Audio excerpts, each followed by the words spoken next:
Газельге деймін да 4 атмосферный Ягуардың моторын сап алу керек та. Неге десе, газбен бұл уже 12 жыл жүріп жатыр ғой, міне 12 жыл өзінің родной клапанымен, өзінің родной головкасымен 2,5 тонна ғой.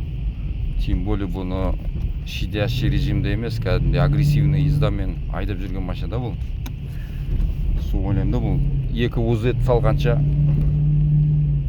мынаны сабаса мынау рахат та. Бұл да ГРМ шынжыр, неме емес, ремень емес, плюс, жирный плюс.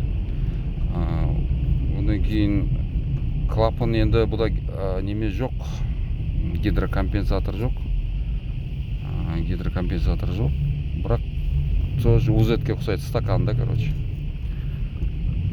Стаканның сол тепловой зазорын қарап жүрсең, проблема жоқ, короче. Бұл айтқанда достойный моторлардың бірі бұл. Одан кейін 4T2 бар, компрессор, тоже газельге сабаса болады. Мынада 320 аттың күші.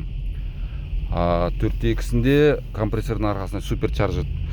Ода 400, почти 400 аттың күші, есіме шықпаса, короче. Сондықтан ойлаймын, достойный мотор газельге сабаса.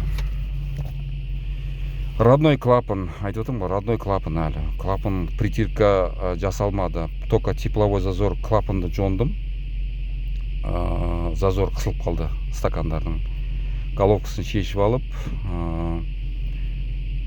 жаңа дегенде клапанның стержін жонып, зазор шығардым да. Зазор көбірек жасадым, содан чықылдап тұр енді бұлай зазорлары. А так, короче, газға шыдайды. Газға шыдамды мотор. Білмеймін, 2 УЗ елдер сап алады да. Сосын S100-дан шықпай жүреді. 2 УЗ. Білмеймін, өзіме ол 2 УЗ, DZ, MZ газельге салғанды ұнатпаймын. Проблемасы көбірек та. Мынаден достойный мотор.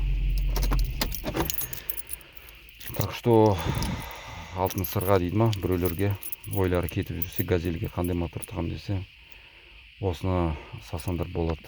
Достойный мотор.